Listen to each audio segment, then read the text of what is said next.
known to most people, the scripture about David and Goliath.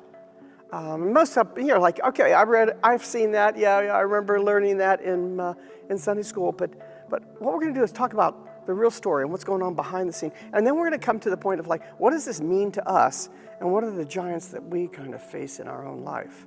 So let's start out. First off, the idea that you have a war going on. The Philistines have come over. They want part of this land, part of this. And so they've come and they've gotten at the top of this hill. And it goes down to this ravine that goes down to a valley.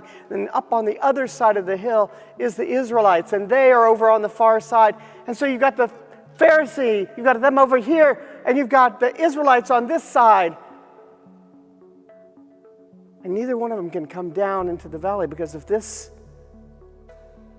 group comes down, they will soon be massacred. And if this group comes down and fights this way, they will soon be massacred. So there's an understanding of like, what are we going to do now? We're kind of stuck. And so the Philistines, they send down their warrior, and his name is Goliath. And Goliath is somewhere between 6 and 7 feet tall, maybe 8 to 9 feet tall. He's just a giant. He is massive, and he has this mask on, and it's bronze, and he comes down with a sword, and he's got a guy in front of him who is leading him, who is his shield bearer. And he comes down, and he says to the Israelites, he says, "Send your best warrior down, and I will kill him and beat him. But if you beat me, we will all be your slaves. But if I beat you, you will all be my slaves." And the Israelites looked down, seeing this giant, and being of small stature themselves, they kind of go, well, you know what? Maybe somebody can do this. I'm not sure. It's not me. Maybe somebody else would like to do that. You're a little bit bigger. Why don't you go down there? And they just back away and back away. No one wants to go down. So the king, Saul, says to them, "Listen, if you go and beat this Goliath, if you beat him, I will give you all the money you need. I will make it tax-free for your house, and you can marry my daughter." And this, we're not sure whether it's a positive or negative, because nobody has really pictures of the daughter. It may have been like one of those things like, you had me in the money, but the daughter thing, I think I'm going to pass on that.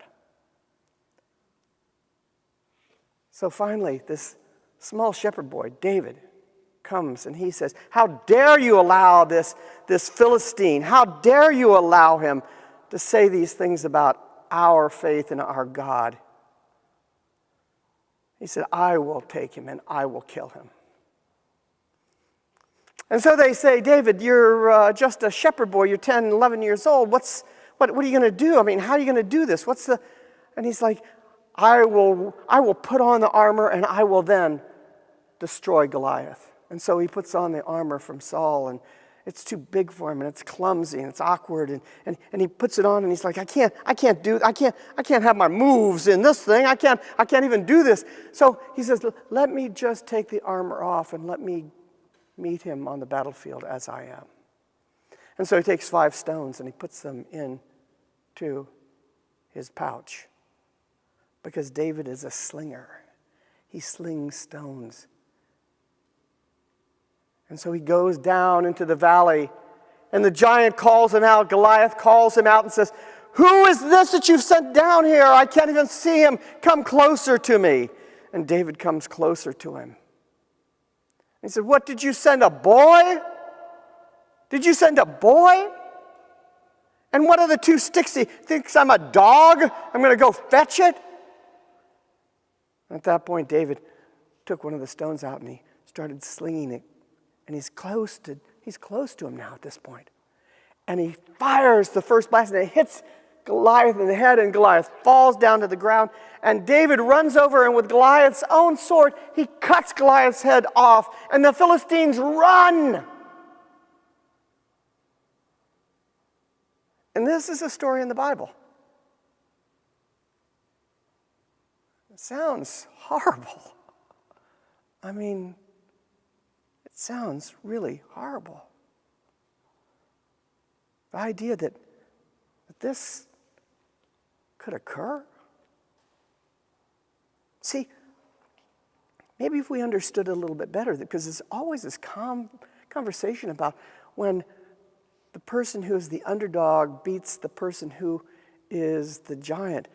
But they always compare it to David and Goliath. Oh, did you see that football game the other day? Yeah. Nobody thought they would win. It's like David and Goliath, you know? It was always this kind of conversation. But maybe if we understand the story better, that we maybe understand that maybe David had a lot more going for him than we realized. And that Goliath, possibly, and most scholars now believe that Goliath actually had a disease that made him this giant. And along with this goes the lack of ability to move quickly or to see well. And so he has a shield bearer out in front of him trying to lead him out into the battlefield. And he expects somebody to come at him who is about his size, that he can fight. But suddenly this young boy comes and is not going to do it the way they thought it was going to be done. Suddenly there's a whole different ballpark going on here. That David can stand back there and with this rock sling and hit Goliath. Goliath can't even see him. You can even hear, he's got 2 sticks. Well, actually he only had 1. So maybe sometimes when we look at the giants in our life, the things that are coming at us, when we really look at them, because when we first see that giant in our life, those things in our life that are just so amazingly overwhelming, you know, it's like, oh my gosh, I just got an email from the IRS and they want to do an audit. Oh no.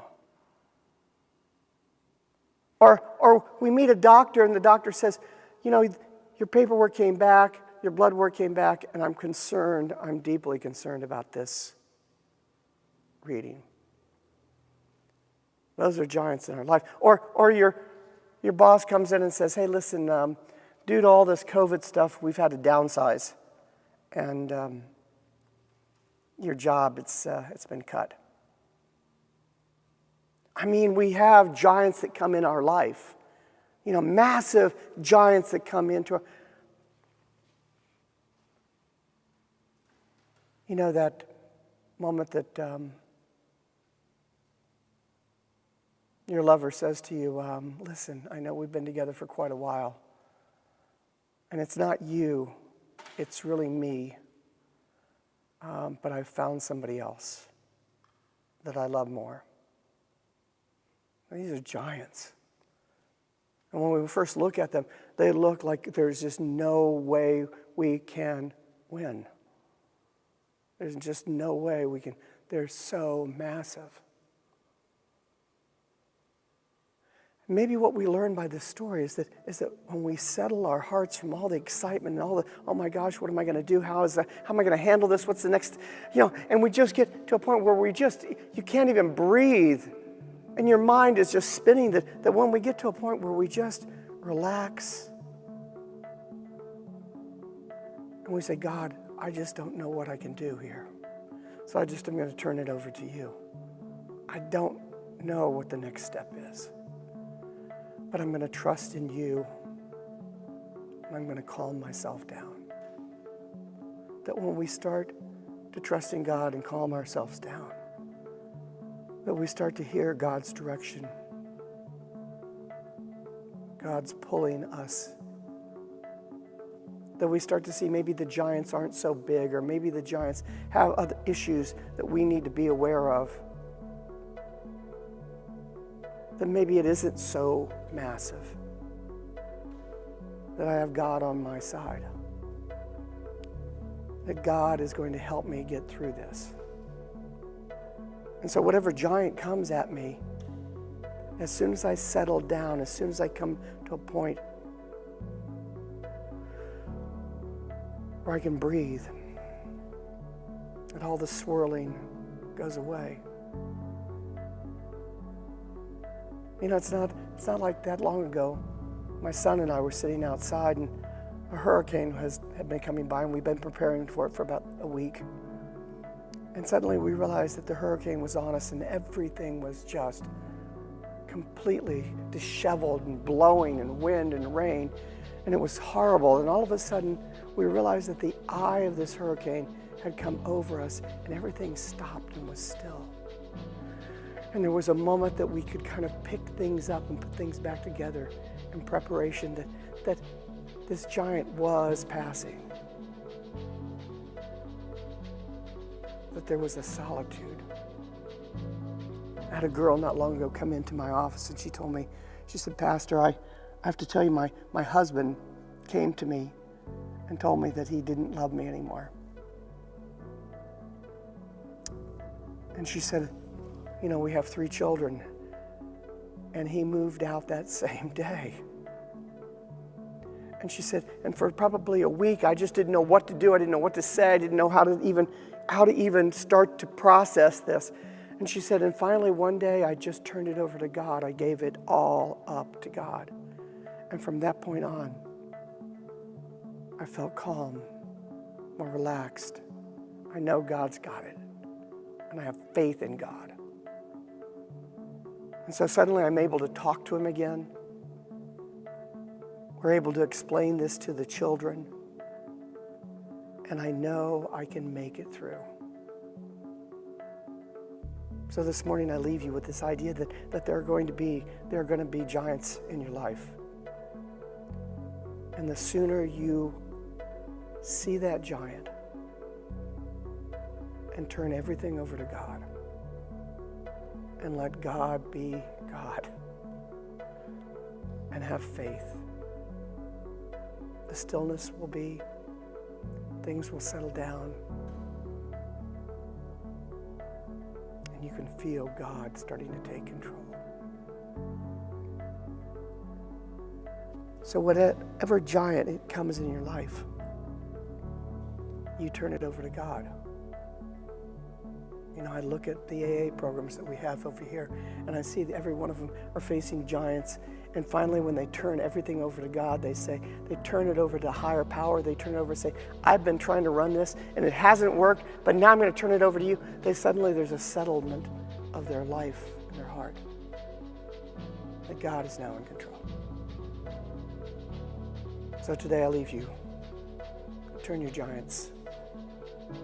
Look at them. And then let God have them. Amen.